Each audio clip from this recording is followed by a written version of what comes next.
to learn about turtles. Turtles. Turtles. Order Testudines. These are turtles and tortoises. And they do not have teeth, but they have a really hard beak, which does hurt. The first animal to ever bite me at the zoo was turtle.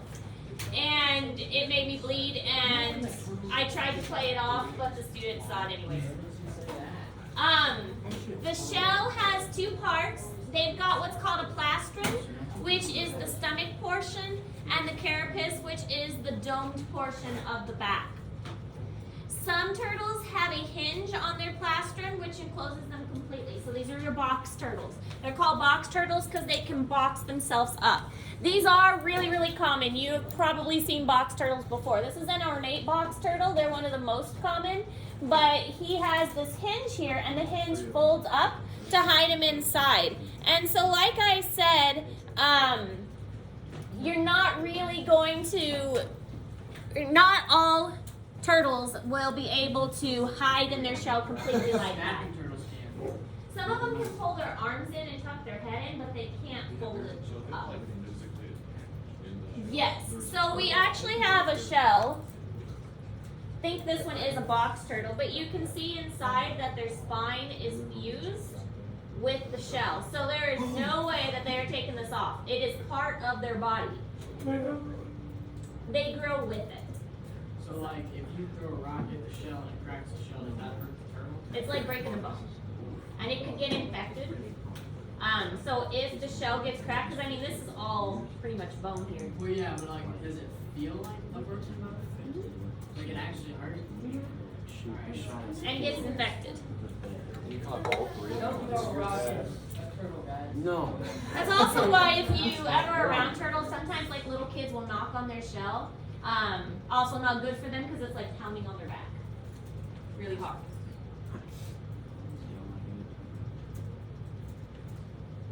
I like to like turtle races. Where we go with that. I have heard of turtle races. But like most animals that are native in Missouri, it is illegal to have them as pets. And most of the time, people are like, oh, it's a turtle, it's easy to take care of. Well, without the special lighting and stuff, they can actually get really sick really quick.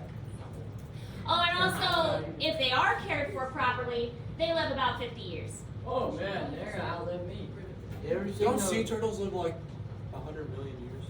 Sea turtles live a lot longer. The Galapagos tortoise is probably one of the longest living. It's like 150. You ever seen those? Galapagos tortoise and macaws are very long living. They live like 90 years though. You ever seen those turtle races, Miss Ayers, where they put them in a box and they lift up the box and they gotta go through a certain gate? And then they go everywhere? Yeah, they go everywhere. They do it at this church place that I go through Pine Grove, and like you buy numbers, and whatever number wins, like you obviously get your money back, or you get money for it. I'm gonna get That sounds like a lot of fun. Not when you lose. Probably not when you lose. Alright, so here is a picture of what the bones actually look like of the turtle. You can see that they've got all of their bones fused to the shell. The shell itself and the plastron, the carapace and the plastron are both made of bones. And the legs are attached by hinges.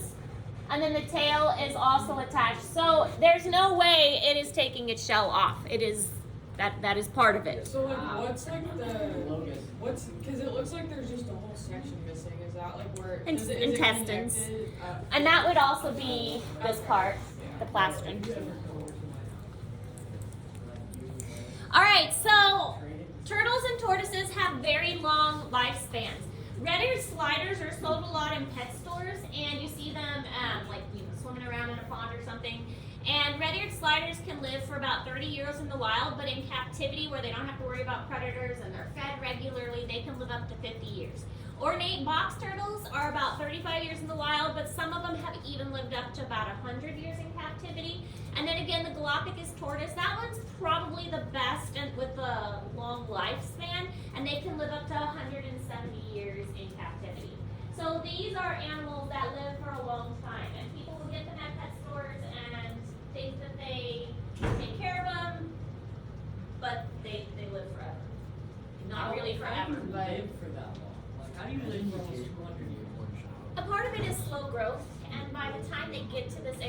not a lot of predators.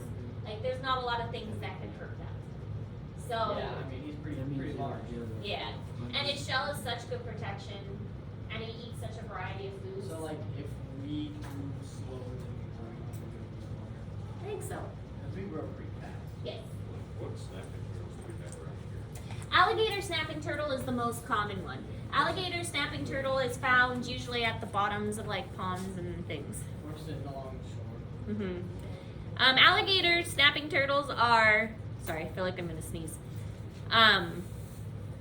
They're very like sit and wait predators, and they have a really cool tongue that wiggles like a worm. So they'll just sit there and look like a rock and wiggle their tongue, and then the fish will come and try and eat the worm, and then they snap it. What's like the main predator for like the bigger turtles? When they're this big, not much. But when they are young, lots of things. Before their shell hardens, before they get big, birds. Birds are a big one, but other kinds of mammals and things. So, like the snapping turtles. I don't think so. I think they're just mostly aggressive, like, and they know they're big and they're mean. So They know where they rank. What is Yeah. that? On your lamp. oh, that's the lobster. 913 area code. Is that Kansas? Where's 913 area code? Oh, it's literally that. Is that I here? got it. No. This is the 6, second. 5, 2, 3, 3 is It's the here. second time they've called. That's one. Did you say Kansas City. 913 area Kansas code? City. Area code. Kansas City. I'll check. If it's important, they'll leave me a voicemail. Not important enough to interrupt a lesson. Okay. Most can pull head into the shell at least partially, and then they some of them will have a soft shell. So soft shell turtles we do have around here. For about a year, when I was kind of in between jobs, right after I graduated my first master's, I worked for the Missouri Department of Conservation out of Columbia. And we did go snorkeling in the Ozarks, and we did find some soft-shell turtles. So it was really kind of cool that they were just hanging out there. So we do have them, but they're mostly found in like smaller creeks and things. Is that the one with like the really skinny shells? They're very skinny. They're usually kind of a gray color. I've caught one on a fishing pole. Yeah, they're pretty neat. Like a little Niagara. A lot of turtles are on the black market. They are killed for their shells. They're sold in the pet trade. They are captured from the wild and then snuck into the United States and other places because people want exotic pets. Yes. You have a question? You said you went snorkeling in the Ozarks. I did. It was wonderful. Did you ever go like by the dam, like the big dam between, I think it's Truman and Ozarks? I don't think so. Most of the places we went were off the grid, and they weren't very deep because the fish we were looking for lived in water that was about like this deep. So I've heard like stories like people who dive down there, like there's like catfish the size of like people. yeah, no, we were looking for tiny fish. So That'd be cool. we didn't see many big fish. We were looking for a fish called the Niangua darter, which is endangered, and we'd survey these areas, and then we'd like take GPS locations of where the fish was found. So. Anyway, another cool story is when I worked for the zoo in Garden City, we would take our volunteers on trips, and one of the trips we went to was in Denver. In Denver, they have a U.S. Fish and Wildlife Repository, which is basically this huge warehouse where they take all the confiscated material. Like, so if somebody is trying to illegally sneak in turtle shells or alligator skins, things they're not supposed to have, they confiscate it, and then they can't really resell it. So it all goes to this Denver warehouse. And so we got to tour that, and it was this so big, all the way, shelves to the ceiling, but everything was cataloged, and there were these huge, like, sea turtle shells. And then there were some boots that had like snakeskin boots, but they were covered up so they looked like regular leather boots. So it was really neat, but it was really sad to see too because there's so many turtle parts. They want the turtle shells to make like jewelry and ornaments and stuff. Screw robbing the bank at that point. Yeah, no, that place, and there's like ivory everywhere, and yeah, it was. So we got special permission to go because it was a zoo educational thing. You know how much money you can make One of the, and these are ready for the, well, they're going to be sold for the pet trade. You can see how they're treated because they're trying to smuggle them in the country. Yeah, they'll tape them up so they don't make noise. They don't want them to make noise when they're being transported, so they'll tape them up so that they can't move. A lot of times basically starve them. But one of these would sell for about $500 to $1,000. So That's just a regular turtle? there are different kinds that, Well, those teenage mutant. so they're not regular. They're like special exotic. So if I like got on the black market and put special exotic turtle and it's just a regular turtle, someone will buy it. Dude, I love the live action ones. Some people would know. So many turtles in my backyard. No, that was scary. All right, so many of these sea turtles will return to the same beach to lay their eggs. Now that beaches are becoming more populated with people, there are protected areas on beaches where a sea turtle might lay its eggs, and then that area gets protected. And so the eggs can hatch, and there is something about when they hatch and when they walk to the water, it imprints in them that particular beach, so they always know to come back to it. So you can't really pick up a sea turtle and carry it to the water because it has to make that traveling, that passage itself. So a lot of times they'll set up barriers once they know there's a nest there, and they'll set up barriers to prevent predators and things. And once they hatch, a lot of times people will come and like watch them, and then like keep the birds away and keep animals away so that they can walk to the water themselves. But they have to walk themselves. There's something about that process that Save the turtles. orients them. No plastic straws. Strong legs for digging. Many of the turtles have very strong, sturdy legs.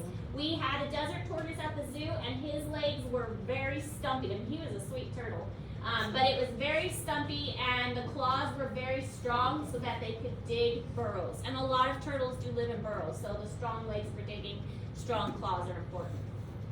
They do have very poor sense of hearing, but they have really good vision. We would put the little turtles outside in like an enclosure, and they would always run straight to the dandelions. So they knew where the dandelion flowers were. They could see that color, and they could see that that was a flower that they liked. So they have good smell, vision, and color perception. The color, again, is because they want to be able to find those flowers that they like. But the poor hearing, they do have tiny ears, like a little hole here on the side, but they don't need to hear that much. Yes? Why are turtles so slow? They're just super heavy, and their legs are not very long. They have stumpy little legs. You can't really run very good if you have stumpy legs. And then the desert tortoise that we had at the zoo was only about this big, but it weighed a good like 20 pounds. So Yeah. they're very stocky. Yes. Okay, this might be like a bad question to ask, but like, was the like pay good like when you worked at the zoo, or was it like The decent? pay was, for me, it was okay because I was in the education department. But the education people made a lot more than regular zookeepers. And there's a lot of people who are like, oh, I can work at a zoo. It's very, very competitive. Anytime we had any kind of opening, we got flooded with applications. And we're over in Garden City, Kansas. What it would do, people would come and work at our zoo for a couple years and get experience, and then they would go to a bigger zoo. But you need at least a bachelor's, and if you want to get paid better, education is the way to go. I made a lot more than the keepers made. You have to have a bachelor's degree to be a zookeeper? Yeah, they won't even look at your application if you don't have a bachelor's degree. And then experience too. They want you to have experience.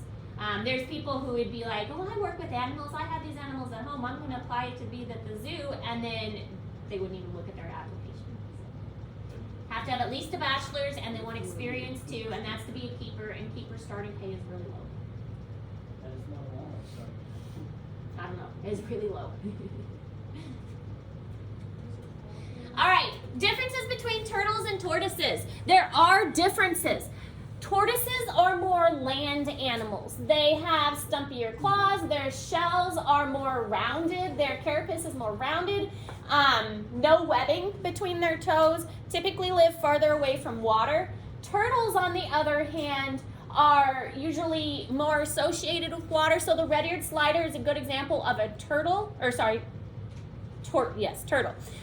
Red-eared slider is a good example of a turtle. Alligator, snapping turtle. Box turtles should actually be called box tortoises because they don't go in water as often and they don't have the webbing. So box turtle is kind of incorrect. They should technically be called box tortoises. But that's the main difference. You can see that the shell is more streamlined because they're going to be swimming, so they have to have that streamlined appearance like we talked about with the fish. And the domed shell is more of an advantage if you live on land. So this is in Google Classroom because you will need to know the difference between turtle and tortoises. All right, these are the ones that you will be responsible for knowing for the test. The spiny soft shell, this one's very, very common again mostly in water. It's not going to come out of water very often. Red-eared slider, I'm sure you've all seen. He's really easy to identify because he's got that bright red ear. Galapagos tortoise, the largest land turtle, and also the otis living. Side-neck turtles are strange. They're a primitive one, but as the name suggests, they pull their head in sideways. Most turtles retract their head by just pulling it back, but he can't do that because his neck is so long that he bends his neck sideways in order to put it in his shell. So that's how he gets the name side-neck turtle. Three-toed box turtle, this is another one we have that's really common around here, along with the ornate box turtle. So these are the two that you're probably going to see the most. This one we had a lot in Kansas. This was our Kansas state reptile. I don't know, what is the state reptile for here? Let me look it up. What's the state reptile? Might be the three-toed box. The three-toed box. Yeah, so that one. This was Kansas state reptile. So this one, I haven't seen this one in years because I've been living in Kansas so much, but they're pretty common around here. Alligator, snapping turtle, and then a leatherback sea turtle, although there are many other kinds of sea turtles besides just the leatherback. What's the really, really common sea turtle? Hawksbill. Yeah, that one. There's also like a green sea turtle. Which one? All right, so the leatherback sea turtle, here's some information about it. Are the largest turtles on Earth, so this one is the biggest, growing up to 2 meters long and 2,000 pounds. So this is like in comparison to a person here. You can actually see the size. They are also one of the most migratory, crossing both Atlantic and Pacific Oceans from their nesting beaches to feed on jellyfish. They are the fastest turtles, swimming up to 22 miles per hour. So you don't have to write this down, but it is some really cool information about this particular species, because even though we are looking at turtles and tortoises in general, there are some that are interesting enough that it's good to know a little bit more about them. So these are one of the ones that will go back to the same beach year after year, the females will, to lay the eggs at the same place. And again, that's why it's important to protect those beaches once you figure out where they're nesting. Alligator snapping turtle, they are the biggest freshwater turtle in North America, can grow 2.5 feet long, can weigh as much as 200 pounds. Powerful jaws, hooked beak, sharp claws, and a muscular tail, very good at swimming. Here you can see a very big sized one with its mouth open. It is like nothing for them to snap a finger. I mean, their beaks are so strong, it would be really easy for them to snap a finger or snap a couple off. They are, like I said, kind of lazy ones. They'll lay at the bottom of the river, and here's what their tongue looks like. So they'll wiggle that around, and it looks like a worm, and that will entice the fish to come over and think, oh, I'm getting a free meal. And then when the fish gets close, they basically snap them up. So it's very effective because they look like a big rock. All right, any questions about turtles and tortoises? You are continuing to work. What? 150 newtons of force behind that alligator snapping turtle. That is crazy. Yeah. Easily snap your finger. Yeah. There's a guy on YouTube that put like a protective cast like on the Coyote top, Peterson. and yeah, and then he just let one of them bite it. I think It punctured it into the cast, and then I think he had like a smaller one do that, but I think he did it with his finger. The box turtle that it was a box turtle that bit me during the program. He took a good chunk out, and it was, I mean, it hurt more than the snake bite did.